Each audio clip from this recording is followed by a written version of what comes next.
आज मैं अपने मोअज़्ज़िज़ सामीन को, अपने यंगस्टर्स को एक ऐसी शख्सियत का तारुफ करवाने लगा हूँ जो मेरे नौजवान बहुत कम सुना होगा, जिन्होंने बहुत कम मेरे नौजवान इसको जानते होंगे। भगत सिंह। मैंने ये महसूस किया है कि हमें अपने नौजवानों को ऐसी शख्सियत के मुतल्लिक मुतारफ करवाना चाहिए जो इंटेलेक्चुअल थे, रेवोल्यूशनरी थे और नेशनलिस्ट थे। भगत सिंह बिफोर पार्टीशन की बात है, ये आपके पाकिस्तान में जो फैसलाबाद से पहले लायलपुर जड़ावाला का एक कस्बा है जिसको हम पेंगा गांव 105 GB, ये वहां पैदा हुआ। मैंने थोड़ी सी हिस्ट्री इसकी पढ़ी है, वहां के लोगों से भी थोड़ी सी, जो वहां के मकीम हैं उनके भी थोड़ा सा, उनके अल्फाज मैंने कुछ हिस्ट्री में पढ़े हैं। तो क्यों मैंने इस शख्सियत को सिलेक्ट किया है, और चूंकि हम 23 मार्च भी मनाते हैं, लेकिन इसी 23 मार्च को भगत सिंह को शादमान चौक में फांसी दी गई। किस बेस पे फांसी दी गई, मैं वो थोड़ा सा अपने नौजवानों से डिस्कस करना चाह रहा हूं।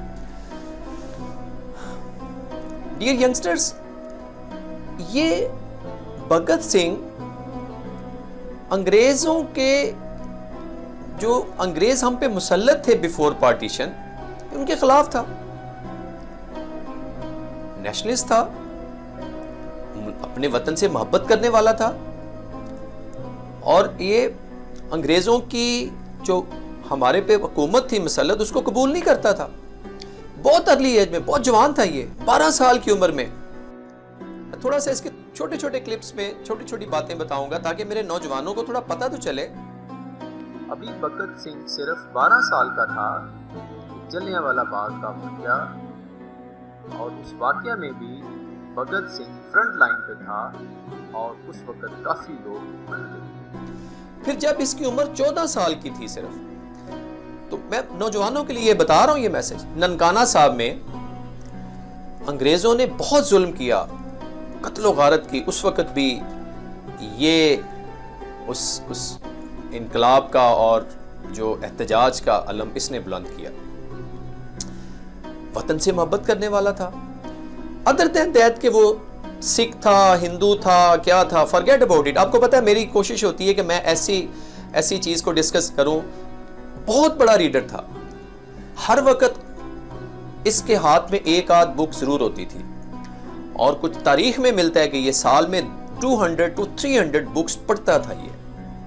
मैं जिसकी बेस पे आप नौजवानों को ये मैंने शख्सियत जिसको मैं डिस्कस करने जा रहा हूं, क्यों ये इस लेवल पे आया है। लाला लाजपत राय एक बहुत बड़ा स्कॉलर आदमी था, वो भी मोहब्बत करने वाला था अपने वतन से। ये जो गुलाब देवी हॉस्पिटल है, ये लाला लाजपत राय की मदर के नाम से देखें अभी भी। दिस मीन्स कि वो कितना वतन से मोहब्बत करने वाला होगा। रेलवे स्टेशन लाहौर में एहतजाज के दौरान अंग्रेज ने इसको लाठियों से शहीद किया। उसके बाद, क्योंकि हम जब भी सुनते हैं ना भगत सिंह का नाम, तुम्हारे ज़हन में ये आता है कि गोली मारने वाला, लड़ाई करने वाला। नहीं, ऐसा नहीं है। ये पहले, बाद में भी ऐसे नहीं था। मैं थोड़ा सा आपको बताता हूं, मैं इसकी हिस्ट्री थोड़ी सी। वहां से इसके दिल में आया कि ये इन्होंने ज्यादती की है। लाला लाजपत राय से बहुत मोहब्बत करता था, क्योंकि ज़ाहिर इंटेलेक्चुअल था। इंटेलेक्चुअल ज़ाहिर आप अजीम लोगों से, अजीम इंसानों से मोहब्बत करते हैं। इसने फिर थानी, ये दोस्त और भी थे इसके साथ, दो, जिनको तीनों को इकट्ठे फांसी दी गई। वो भी एक मैं वाकया सुनाता हूं। इसने फिर एक नियत कर ली कि हमने कुछ ना कुछ इसका हमने करना है। फिर इसने जॉर्ज सॉर्डर का कत्ल किया, ठीक है, जिसकी बेस पे इन पे मुकदमा चला, फिर वो पूरा वो सिविल लाइन की सराउंडिंग में ये अरेस्ट हुए और इसने अपने आप को पेश किया। दिल्ली की असेंबली में भी इसने बम गिराए थे, वो सिर्फ इसलिए गिराए थे, वो कहता था कि ये बहरे हैं, ये इनको सिर्फ एक आवाज़ सुनाने के लिए मैंने ये किया। मैंने उसमें मेरा कतन मकसद हरगिज़ ये नहीं था कि मैंने इनको कत्ल करना है। मकसद ये था कि इनके जो कान बंद हैं, इनको इनकलाब की आवाज़ सुनाई नहीं दे रही, तो वो सिर्फ उसका ऑब्जेक्टिव ये था। तो मोअज़्ज़िज़ सामीन, मेरा सिर्फ ऑब्जेक्टिव आज भगत सिंह के मतलब थोड़ी सी है। ये फांसी के अय्याम में जब इसको कोठरी में रखा जाता था तो कहते हैं कि ये बड़ा मुतमिन, ये वो था जो जेलर होते थे, वो अक्सर इसको देखते थे, वो बड़े हैरान होते थे, यार अभी एज क्या थी उसकी, 23 ईयर्स, यंग एज होती है, मतलब ये जवानी की एज होती है जिसमें इंसान को बहुत अच्छी लगती हैं अयाशियाँ और बाकी फजूल चीज़ें, लेकिन ये बिल्कुल उन चीज़ों से आज़ाद था। कहते हैं कि जब फांसी होने से कुछ देर पहले की बात है, वो जेलर कहता है कि मैं देख रहा था कि ये किताब पढ़ है,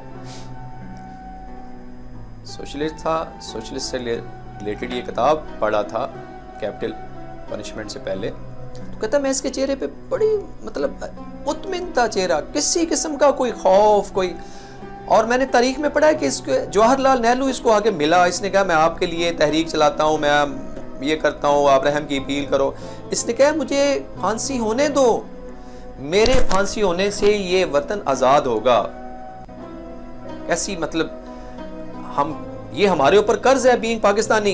मैं बता रहा हूँ अपने नौजवानों को, मैं ये डिमांड कर रहा हूँ स्टेट से भी कि ये सिलेबस में डालें भगत सिंह की मतलब लाइफ के मतलब, उसकी स्ट्रगल के मतलब, चूँकि अंग्रेज़ को आज़ाद हुए हैं तो ये फिर पाकिस्तान बना है ना बाद में, ठीक है ना। तो ये एक रेवोल्यूशनरी किस्म का शख्स था। तो वो कहता है कि मैंने इसके चेहरे पे अजीब मतलब खौफ था ही नहीं, जिस तरह फांसी से पहले लोग अजीब सी कैफियत में होते हैं। अच्छा, जब तीनों दोस्तों को ये फांसी के फट्टे पे लाया गया तो इन्होंने क्या ख्वाहिश की, उन्होंने कहा जी, अंग्रेज ने पूछा कि आपकी क्या ख्वाहिश है, उन्होंने कहा हमारे हाथ खोल दिए जाए। अच्छा, उन्होंने कहा ठीक है, हाथ खोल दिए गए। फिर तीनों दोस्त आपस में मिले, गले मिले, बड़े ज़ौक़ से शौक़ से, ज़ाहिर है मोहब्बत होती है दोस्तों को, और जब मुल्क के लिए और अजीम कॉज के लिए जब बंदा फांसी पे चढ़ा होता तो फिर उसका फिर जेल में लोग सारे रो रहे थे उस वक्त। तो इसने जो बुक एक the word is one family, वो कहता था कि अंग्रेज मुसल्लत हो या हिंदू मुसल्लत हो या मुसलमान कोई भी हो मुसल्लत, लेकिन वो जब गरीब लोगों पे, मजदूरों पे जब जुल्म देखता था तो वो बर्दाश्त नहीं करता था कि कोई किसी किस्म का भी इनके ऊपर मुसल्लत हो। इनको इनके हकूक मिलने चाहिए, लिबर्टी होनी चाहिए, एक स्टेट को रिस्पॉन्सिबिलिटी लेनी चाहिए इनको अपग्रेड करने में, एंड सो ऑन। तो माय डियर स्टूडेंट्स, फांसी से एक दिन पहले, हालांकि 24 को फांसी देनी थी, 23 को दी गई, सिर्फ इसलिए ताकि किसी किस्म की कोई और तहरीक ना उठ जाए, एंड सो ऑन। तो मैं बता रहा हूं कि ये वो शख्सियत है जिसको नौजवानों को पता होना चाहिए। और वो एक दफ़ा अंग्रेज़ ने इसको ऑफ़र भी की, चूँकि एक्टिव था, बहुत तहरीकों में सबसे फ्रंट था, तो अंग्रेज़ इन चीज़ों को देखता है।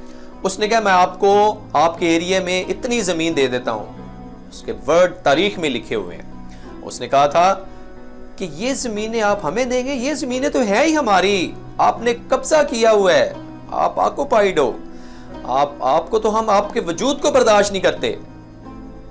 मेरे यंगस्टर्स, ये वो जवान था जिसने बिफोर पार्टीशन, जब अंग्रेज हमारे ऊपर मुसल्लत थे, तो ये आप याद रख लीजिएगा कि ये वो एक तहरीक का नाम है, क्योंकि वो इंटेलेक्चुअल था, खुद से चीज़ों को इमेजिन करता था, खुद से सोचता था, वो किसी को अनडू फेवर नहीं करता था, ना ही वो किसी के साथ ऐसे ही बगैर किसी कॉज के, किसी तहरीक के पीछे चलता था। उसकी अपनी एक थॉट थी।